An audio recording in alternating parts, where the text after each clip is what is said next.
Hey guys, this is Dr. Berg. I have a really interesting interview today with Tiffany Roth, and I heard about her from several my clients, and I just wanted to interview you. You're from California, right? Yes. Yeah. So it's interesting. She's an attorney, but then she taught classes in Mexico on fitness, and now she does a lot of things online. And I just wanted to kind of pick your brain because one thing I don't focus as much on is exercise. So I really wanted to kind of find out from you, especially with females, like what to do to improve the workouts. So would you mind asking some questions about that? Oh, absolutely. I love it. Okay, I good. love talking about working out. Yeah. So I guess you were when you were a kid, you were kind of chubby, right? I heard from the grapevine. You weren't in really good shape. Okay, you want to bring that up now? Okay, sorry. So, yeah, when I was little, I think that one of the things is that, my family really didn't know how to focus on healthy eating and exercise. So, I was kind of eating the foods that my mom was eating, and I wasn't getting the proper exercise, and my body had that result. I don't think, Where were you raised as a child? where was I raised? Yeah.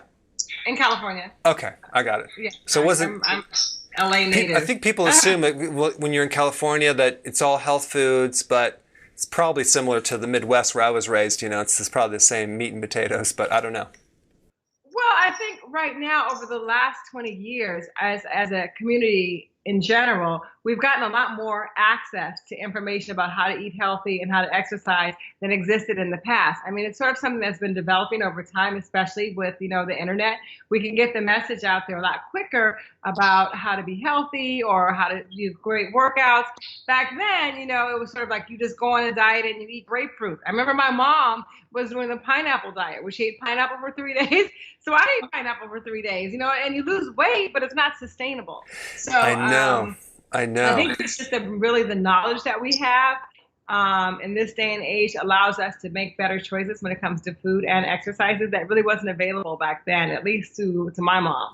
No, I think I actually practiced in San Diego for a while, next to the Charger Stadium. When I graduated, I wanted to move where I wanted to live, so I moved to Washington State Hmm. because it's so beautiful, but it rained every day. So I just I couldn't take it. It was beautiful, but it just too much rain. So then I decided let's move to San Diego. know. So went there, and I'm like, wow, this is so beautiful. This is great. But all my family, because I met my wife there, and then all my family lived on the East Coast. And her family, so we moved to Virginia. But I mean, I think it's a great place to live on the West Coast. But so here's some questions I want to get into. Now, with your clients that you work with, what's kind of like the top mistakes that people are making when they're working out? Like, what are they always doing wrong when they're doing it by themselves? Okay. Well, first I'm going to start with one of the three things that I say, not one of the three things, three of the most important things that what I call the three prongs of fitness, and that's constant and consistent commitment. So the first thing I want to tell anybody who wants to get in shape is that you have to be committed and you can't give up. And the reason why a lot of people give up is because either it comes too hard, or maybe they get injured, or when they're doing the workouts, they're not feeling the way they want to feel. So some of the tips that I would like to provide would be on how to breathe correctly, how to work out so that you're not getting injured, and how to check your body alignment in the mirror to make sure that you're getting the results that you set out to achieve. Okay, so let's talk All right? about breathing first. Okay, Okay, breathing. so Typical mistake. Here we isn't go. isn't it okay to just can't we just hold our breath? No. The typical mistake is this. People are working out, right? They're doing it, and the harder it gets, the less they start to breathe. Okay, so I do, and like when I'm teaching class, if it's a cardio class, I do an 8 count, and I do the 8 count. It's really like sort of check. It's almost like a call and response. I'll say eight, and let's count down with me. 8, 7, 6, 5. That way I know that they are breathing, because one of the most important things that our body needs for movement is breath. We have to connect the breath with the movement to get actually the power that you need to continue. So I do, when you're doing your cardiovascular, make sure that you do what's called a talk test. You should be able to say 1 or 2 or 3 words while you're doing your cardio. If you're not, then your breathing is off. You need to take it down a little bit so you can say, yeah, I'm okay. Okay. I got this, or something Good. like that, or count. So let me interject right there. So let's say, for example, and I just want to know your philosophy on this. You put someone through a workout and they do a certain set, right? They're doing a certain set. I mean, we're not talking about like aerobics. We're talking about like a set of maybe some plyometrics or push-ups or whatever, right? And then they're going to rest for a period of time. Do you have any rule of thumb of how long a person rests versus the time they're exercising? Because I know there's a lot of variation there. Okay. Well, it depends on how you're training and what you're training for. Okay. If you are training to build muscle, then you need more rest in between your sets, because you want to actually maximize your output per exercise. So I would tell, like, some of my girls that really want to build their leg muscles, or what's really hot is like to build up your butt right now. If you're doing heavy squats, if you're working out with heavier weight, then you would need like at least 45 seconds to 1 minute rest in between sets to allow your muscles to recover and, be able to go back and maximize the benefit out of the exercise. You don't want to exercise when you're tired. You want to exercise when your body feels exhilarated and strong. If you want to tone your body, then I shorten that rest. I shorten that rest because I like to focus on muscle confusion, and I'll do back-to-back sets. For example, if you just want to tone your legs, then you might do lunges, then you do squats, and then you do what I call rocket squats, and I'll put them back-to-back, boom, boom, boom, to build that muscle endurance. When you build your muscle endurance, you actually have more lean, long muscles, and they are able to go for a longer period of time, but they don't deliver the maximum amount of power as if you were trying to build like a stronger, hardier muscle shape. I think that brings up a really important point on, you have the person with the belly fat, right? Women don't like belly fat. For some reason, they don't like it. And then you have the fat in the lower part of the legs. Right. So here's what I found. You can actually flatten the stomach a lot faster if you actually address the diet in a unique way. And I'm going to give you a couple tips on that for your viewers too, if you want to share this. But the lower extremity, the legs, you're not going to get the fat off the legs unless you use exercise, because a lot of these women, especially, you probably work with menopausal women, the ratio of fat to muscle is like way off. Like they lost so much muscle tone, and you have them try to do a squat and they just they just can't do it. So you have to build up that muscle, and that could take literally a few years of workouts. So as you lose the muscle, as you gain the muscle, you may not lose weight because it's heavier, of course, but also there's going to be probably weeks that you're going to plateau, and then you're going to have to just realize it's going to take some time because you're healing the body. So, and I don't know if you saw this on my website, but my whole philosophy is get healthy, then lose weight, versus trying to lose weight to get healthy. It's a simple thing, but it's like really powerful. Yeah, I really am intrigued by your whole philosophy, and I think that it's really vital for people to understand how your gut health and your nutritional intake is so important in getting the results that you want. And I love how you focus on the different body types. That to me is wonderful, because if you have someone that really has skinny legs, they could care less about doing the legs. They really just want to work on their bellies. It would take a very, very, very long time before they were able to work out and get rid of all that by just doing exercise alone. You have to change your diet. And your philosophy on food is something that I really want to align with, because I think that it's powerful and it creates awesome results. So what are some of the tips that you give, even to some of my followers, that could help them get a healthy gut and see better and quicker results in the abdominal area? Well, there's one thing that's probably the most important. It's like the common thread with pretty much 80% of all the problems. I'm talking like body problems and weight problems. You ready for this? Are you sitting down? Yeah. Okay. Good. It really has to do with high levels of insulin. But here's the thing: insulin has a lot of different functions, but insulin has two really important functions that people need to realize. Number one, it's the hormone that converts everything to fat. It's a fat-making hormone. Number one. Number two, it prevents the loss of fat. So let's say you're eating good and you're exercising 6 hours a day, whatever. Like I had one patient who was working out 6 hours a day, but they weren't losing anything, right? Or they have a stuck metabolism. It's like totally frozen. They can't get below that set point. It's high levels of insulin. But when you go to the doctor, they check the glucose. They don't check the insulin. Whoops. If they did, they would find the insulin is going to be too high. And what people realize is what they don't realize is how to lower insulin.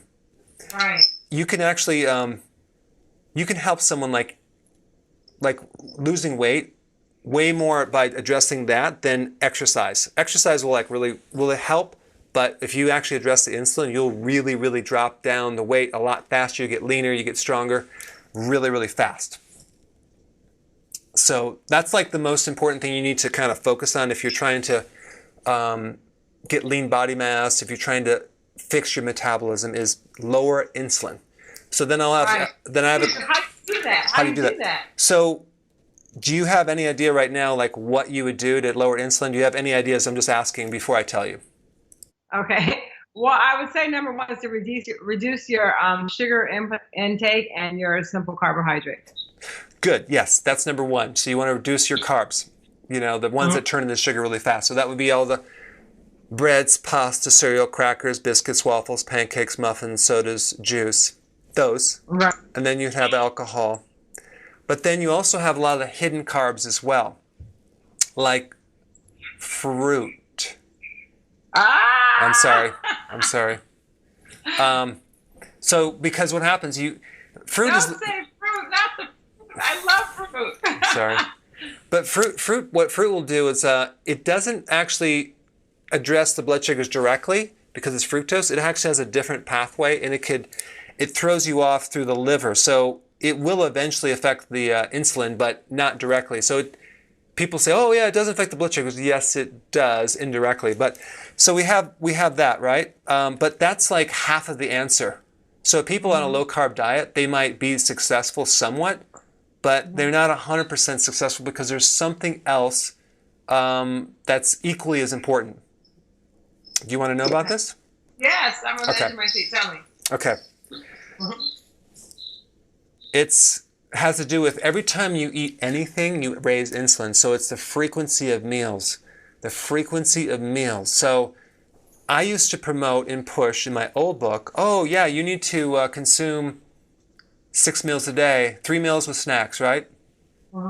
Bad advice. That was very bad. Because every time you eat, you spike insulin. Yeah. Even if it's healthy. So with myself, I was eating apples and peanut butter as the afternoon snack. And then at night, I would have nuts, right? And I got up to like 211 pounds. So then I went back to Guyton's physiology. I'm studying this. I'm like, what the heck? I missed this one point about the food increases insulin. So then I started looking at, okay, let's do intermittent fasting, eating less frequent. So we went 3 meals, no snacks, and then 2 meals a day. And that's kind of where I'm staying right now. But you can drop insulin so nicely and fix so many problems by cutting out the snacks. It's insane. So yeah, that whole thing about snacks was really like based on the information that after you're going to spike your metabolism up. You can spike your metabolism up with protein, which will help your muscles sort of be more sustainable, and you will keep your body from feeding on its own tissue. Okay, so let me just bring up that one point, because here's another piece of false data where you're eating protein to spike your metabolism. Okay, so really let's define what that thought would mean. It's basically you eating protein will stimulate a hormone that can trigger your metabolism. But if your metabolism is slow, you're just going to spike insulin. So So this idea that eating stimulates metabolism is false data. It actually slows the metabolism because it increases insulin. Mm. So tell me, so for example, how would eating a piece of chicken increase your insulin? Just like for someone who's out there like, I want to have my chicken. Because protein, there's two types of macro foods that stimulate insulin. One is carbs and the other one is protein. Mm-hmm. Especially if it's lean protein. Mm. So the chicken breast, everyone's like low-fat protein, low-fat protein. No. Because really, if you want to keep insulin low, you want to go more fat. Fat is the food that will be neutral with insulin.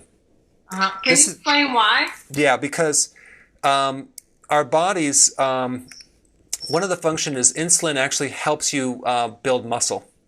Uh-huh. So when you eat an amino acid from protein, your body will increase insulin to try to put that to muscle. So, we need protein for sure, and you want to keep eating protein, but you don't want to do excessive amounts of protein, like a lot of bodybuilders and stuff. They have tons of protein, because that's going to make you, eventually you're going to actually stimulate some insulin. You're going to get tired after you eat. You're going to want to take a nap. That's high insulin. And then what happens when the insulin goes high, you develop insulin resistance, and then you urinate in the middle of the night more than once, or once or more. You shouldn't do that. You get tired after you eat. That's really interesting. I'm going to have to interrupt you there. I know someone who has that problem with frequent urination. And this is something that's really going to help her and probably a lot of other women out there that, it's the insulin. That's interesting. I've never heard of that before. It's fascinating. Insulin, you have vision problems. Your vision starts going. Uh-huh. Brain fog. Uh-huh. Lack of focus. Yes. Irritability. Low tolerance to stress. Mm-hmm. This is all a blood sugar problem. So what are you recommending, though? You're saying 2 meals a day? Well, no. I have a little mini course that I put everyone through first. It's a free little course online at my website. You basically, there's like 4 videos. Get the basics to learn how to do this. But you start with 3 meals, no snacks. Okay. And the problem is some people can't go from one meal to the next because they're so hungry, so you add more fat to the meal. Okay. And then what happens is that it's slow burning. It's more slow burning, right? Well, it just buffers the insulin spike. Okay. Uh-huh. So then it's more satisfying versus the low-fat protein. So then what happens? You do that for a while until your body starts adapting, and then it's starting adapting to burning on fat. So you're actually burning fat at this point. When you burn fat, it's a much cleaner fuel. You have more energy. You'll have less blood sugar issues. Then in the morning when you wake up, you're not going to be hungry. So then you start pushing your breakfast further and further towards the lunch until eventually you don't have any more breakfast. That's how you do it. You do it gradually so it's comfortable. So you're recommending lunch and dinner then, no breakfast. You're going to go against all of what society has been saying about the breakfast is the most healthy and important meal of the day, and you're going to say no to that. Hey, listen, I was the guy who wrote the book on eating breakfast. I have videos on YouTube right now that I probably should delete that keep pushing. You guys need to have your breakfast. Do you know why I told people that? Why? Because I had such a blood sugar when I was a kid, and also all through teenage years into early, like when I was 20, 20s, and then all of a sudden I started going, wow, I started eating protein for breakfast, and I felt so good that I said, this is it. This is what everyone needs to do. But the reason I felt good is because I spiked insulin because I had low blood sugar, so I raised the blood sugar. I felt better, but I didn't think what's really underneath it. I was just kind of like going off a feeling. It's kind of like, hey, I feel good when I drink alcohol, so alcohol is good for me. I'm like, so the point is that you just really understand what's happening. If you have a blood sugar, which most people have a blood sugar problem, you don't want to do the frequent meal thing. It's a real bad idea. So there's a way to adapt your body to running on fat fuel, which very few people know about, and they don't know how to do it correctly. But when you run your body on fat fuel, your metabolism is going to be like a machine. You're going to feel really good. Your skin's going to look good. It's anti-aging. There's so many benefits to your joints, stiffness. I'm 52. I feel like I'm 20. When I was in my 20s, I felt like I was 50. Right. Okay, so I want to just actually kind of bring this back around because what you're saying is really informative, and I think it'll help a lot of my members. And actually, I'm going to look into this whole thing because I do advise my clients to eat their frequent meals, healthy meals throughout the day, so that they don't get hungry and go binge on foods that they shouldn't be eating. Okay, so I think it's really good. Maybe they could, try your program to see how to transition away from those insulin spikes into something that might make them feel better and a lot less sluggish. But I do have to point out that even if you eat really well, it's not going to keep that butt from sagging and the tummy from not being toned. You got to always mix it up with the workout, because what the workout does is it works the muscle itself. It actually gives you the vitality and the energy that you need in order to enjoy this healthy body that you have internally, right?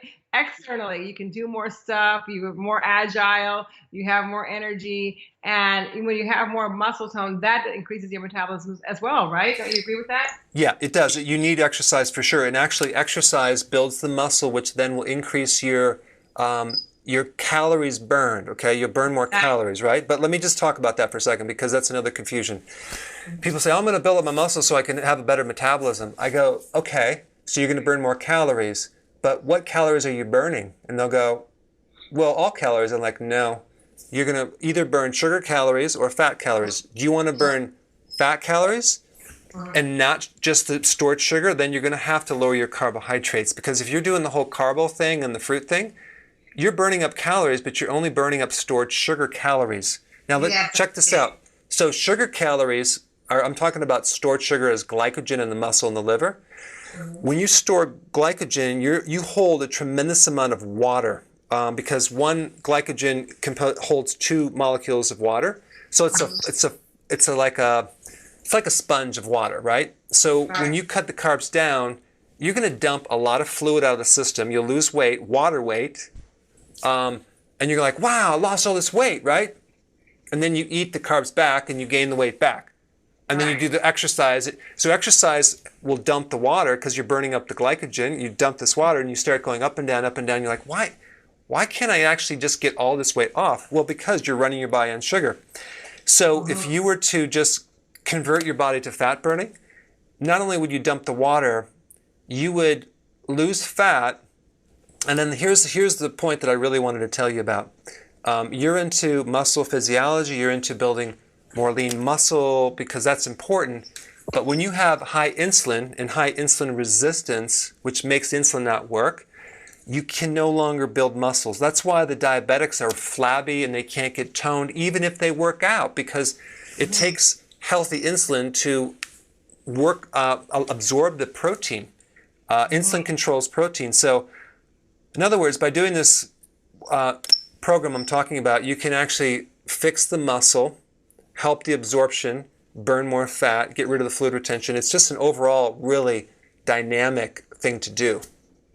So it sounds amazing. Okay. Now I have one question. With all the fruits and vegetables and the nutrients in there, the high fiber and the minerals and the vitamins, how do you suggest that people get those same nutrients? Like, for example, like from the berries and like the vitamin C and all of those things that nature has provided for us to actually nurture our bodies on a micro level? Great question. I would get them from the vegetables. And I recommend consuming about 7 to 10 cups of vegetables a day, because you need a lot of potassium.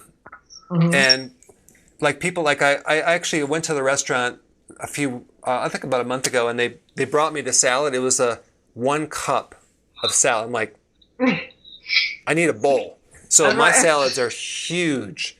So what you want to do is you want to get your nutrients from salad or vegetables. But if you're trying to do this thing I'm talking about, which I didn't even get into yet, I just kind of scratched the surface. Right. You don't want to do too much fruit. I mean, you can do like maybe 1 cup of berries a day, but you start adding more fruit, and then so we add this sugar into it. So because the main problem of an average person is too much insulin, we want to heal the sugar problem that we have. Now, if you've never actually abused sugar and you don't have a weight problem, you could probably get away with it. But for most of us out there that abuse sugar, Right. It's just it's too much sugar for our system to do fruit. And plus, the way they grow the fruits nowadays, and even the apples, they spike them, they make them very, very, very sweet, high levels of sugar. One apple nowadays is 19 grams of actual sugar. That's not carbohydrates, that's sugar. So you're like eating a candy bar. Wow. Wow. So yes, that's really interesting because I think that it's a good distinction to point out that you need to sort of almost detox your body from the sugar dependency and the insulin spikes in order to get some of the benefits of the fat burning, as you say. In other words, you want to sort of reduce that glycogen storage so that your body's not always going there for fuel, but instead to where your fat is stored. Was that what you're saying? Yes, you know, think about it. How much stored sugar you have? You have about a couple days worth of stored sugar at 1,700 calories. But you have about 77,000 stored calories of fat on a non-fat person. So it's a lot more if you're fat, right?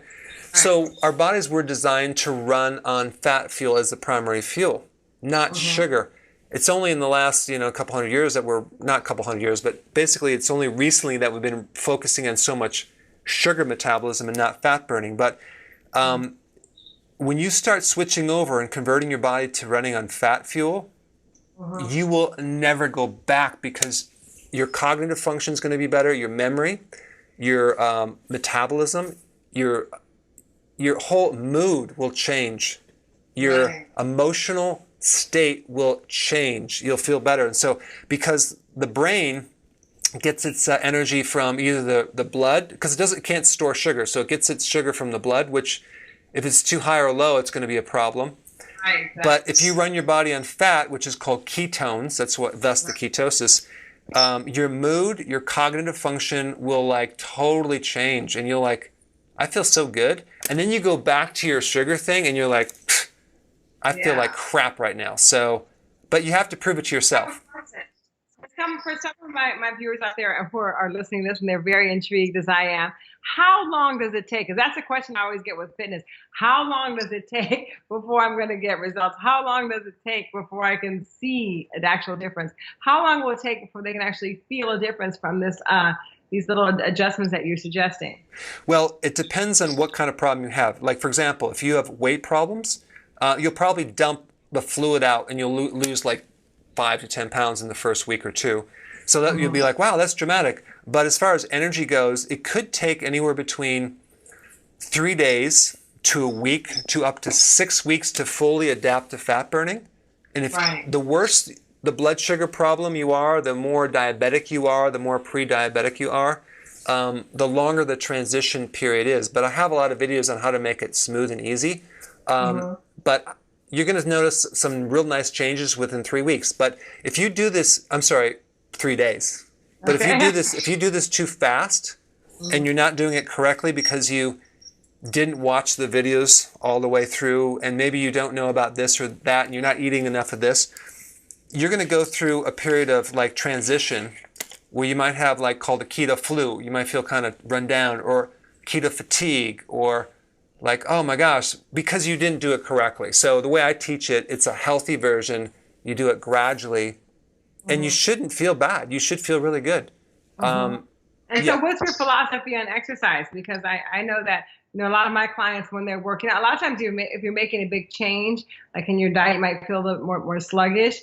But I find that when you work out, even if it's like on my YouTube channel, I have the 10-minute workouts that you can do just 10 minutes a day, and that'll help you to improve your mood, and you'll be able to get through some of those tough periods because you start to burn up that extra insulin as well during your workouts. What do you feel about that? I recommend every person start exercising. Right away. You don't have to slow down. The only thing that I talk about in my book is that you have the person that's really out of shape and they're basically adrenal dominant. They have a lot of adrenal issues.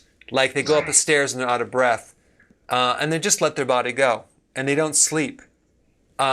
Those people should kind of do walking for a while, low pulse rate stuff, work up to it. Because I'll give you an example. I had this lady, this is when I first began. I put her through a whole workout and spiked her pulse rate to 158. She came back the next day.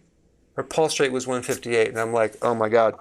Oh my God. So her recovery was so poor that you don't want to like push the person too fast. You want to kind of gradually go into it. So basically, if you're not sleeping, for example, you should go very light because it's very dangerous to the heart if you overdo it. But I mean, these are all just minor points that common sense. But I think everyone should jump right into it. Breakfast in the morning. What's that? What do you think about instead of doing the breakfast, you're not eating breakfast, about working out in the morning? Yeah, and I think most people can do that very, very comfortably. But what happens if you have a pre-existing low blood sugar situation, it's called hypoglycemia, and you work out and you tap out too much glycogen too fast, you can be dizzy or tired, in which case you either should work out during your time you're eating or just before, until you can really adapt correctly. But I do want to mention one last piece of data because I know people, I kind of like to keep it to 30 minutes because, but I want to add one little thing in here. This is something that kind of is a brain strain for people. Because they're like, oh, what do I eat during the workout? What kind of pre-workout snack do I eat, right? I need that protein. That's like a common knowledge, right? We need to eat or drink something, some sugar water or whatever. Well, check this out. If you consume, like, let's say a little juice or a little sugar or a protein bar with sugar like most people do, or what's going to happen, you're going to basically knock yourself out of fat burning for about 48 hours. Whoa, really? Yeah, because it's going to take now another couple days before you get back into ketosis. So you don't want to do a sugary type of energy drink when you're working out or a Gatorade thing. And then even protein, even the protein stuff, you'd be much better off waiting to the meal because when you're fasting between meals, you're stimulating growth hormone. Growth hormone is the main fat-burning hormone. It actually preserves your muscles, and it actually will, in a female, doing intermittent fasting, you can spike growth hormone by 1,300%. In a male body, by 2,000% by doing intermittent fasting. So it's like the anti-aging activity on steroids. It's a great thing to do. So with intermittent fasting, just to be clear, how long should you go between meals? You should start at 3 meals a day. Okay, keep it whenever you eat. Slowly push your breakfast to a lunch, and I have a video on this, by the way. And then what you do over time is you slowly push your dinner closer to your lunch till you get about, an ideal thing would be like 4 or 5 hours of between your meals. What that will give you is a tremendous amount of fasting to create some serious improvement with the parts of the body that you want to work on. Yeah, and allow your food to properly digest, right? And your body can revitalize. You support the digestive system, but there's a lot of other things too that you can do that for anti-aging. It's like, and just for brain health, just to focus better. So what's the name of that video that they should look about getting started with that you did? If you go to drberg.com under educational tab, it'll say the ketosis mini course. It's a free course. I have like probably 50,000 people who did the course already, but you basically, it's like 4 short videos. Just go to Dr. Berg, education, and you can also just go to YouTube and type Dr. Berg, intermittent fasting, whatever topic, and I'll pop up and you can watch those videos. Okay, great. And then also for those people, one thing I noticed about some of the people that I know that have done your program, also some of the videos that you have a lot of great content on workout stuff and fitness that I want to just recommend anyone who needs guidance or wants to know how to do it correctly. And you can watch your videos on her website, which I'll put a link down below. You have also like an online program that people can, it's very affordable, that you basically go through a lot of great techniques, workouts, and it's almost like you're not, it's like you have a personal trainer, but now it's like you actually have everything like one-on-one in this portal that you can go into. So I'm going to recommend people check it out. I'll put your link down below, and I think it's pretty cool. And also, I think on your YouTube channel, you have a ton of workouts. So you guys can check it out. I'm going to take some of your advice in because, on the Tiffany Rothe Fit Club, I really enjoy doing different workouts, but I mean, this has been so informative for me because what you said about insulin is absolutely like mind blowing. I'm gonna look into it, look into some of your food plans and things like that, and maybe adapt some of them for the Tiffany Rothe Fit Club members so they can get better results. Because I think what you're saying is really resonating with me, and I think that it'll help a lot of people. And combined with the workout, which it helps your mood and the way that you look, so win-win, right? It's the ice. It's the icing on the cake. Maybe I shouldn't talk about cake right now, but you know what I mean. Great. Oh, Well, thank you so much for the video, and we'll talk soon. And thanks for sharing. thank you. I've really, really learned a lot. Thanks so much for sharing, Dr. Berg. Okay, I'll talk to you later.